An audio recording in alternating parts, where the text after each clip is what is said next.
ఎప్పుడు పండినో ఎప్పుడు లేచిపోయినా లోతు తెలియదని రాశారు పాయింట్ అక్కడ. అంటే ఎప్పుడు పడుకున్నారు ఎప్పుడు లేచారో తెలియదు లోతుగా రాశారు. అంటే వీడు తాగి పడుకున్నాక లోపల కూతురు వచ్చి ఉంటుంది.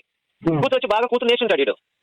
అయితే తమ్ముడు నా డౌట్ కూతురు బాగా వేయంగానే వీడు బాగా ఎప్పుడైతే సహజంగా నీకు తెలిసే ఉంటుంది బ్యాటింగ్ 2-3 రౌండ్లు నేను వచ్చి మగడు నిద్ర వస్తుంది. అలా 3 రౌండ్లు కూతురు లోతు నిద్రపోయి ఉంటాడు. ఈమె నిద్రపోయినప్పుడు బయటకు వెళ్ళిపోయి ఉంటుంది. అందుకే అక్కడ ఏం రాశారంటే లోతు త్రాగి పడుకున్నప్పుడు ఎప్పుడు వచ్చినా ఎప్పుడు లేచిపోయినో తెలియదని రాశారు అక్కడ. అంటే దాని అర్థం ఏంటి వీడు ఫస్ట్ దాన్ని 2-3 రౌండ్లు వేసి వీడు నేర్చుకొని పడుకొని ఉంటాడు. పడుకోవడం అప్పుడు వెళ్ళిపోయి ఉంటుంది. కరెక్టే కదా. ఇప్పుడు ఎప్పుడు వచ్చింది ఎప్పుడు వెళ్ళిపోయింది అని తెలియదు కదా. అందుకని అలా రాసి భ్రమించవచ్చు. ఇది రకరకాల కారణాలు ఉన్నాయి తమ్ముడు. లోతు అయితే తెలియకుండా మాత్రం సెక్స్ చేయలేదని నా దృఢ విశ్వాసం తమ్ముడు. ఎందుకంటే కడుపు అవ్వాలి అంటే మగడు పైకి ఎక్కాల్సిందే కంపల్సరీగా.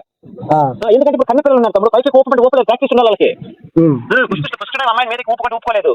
ఎందుకంటే ఆ లోపల పెట్టడం మంట పుట్టింది. యోనంతా మంట పుట్టింది ఫస్ట్ టైం ఎవరికైనా. ప్రపంచంలో ఎవరికైనా సరే మగోడి మీదకి ఫస్ట్ ఒక స్త్రీ మగోడి మీదకి డైరెక్ట్ చేయలేదు. మంట పుట్టింది లోపల అట్లా దూరంగా కారం పోసినంత మంట. ఫుల్ వీడియో కావాలంటే ఇక్కడ రౌండ్ అప్ చేశాను చూడండి.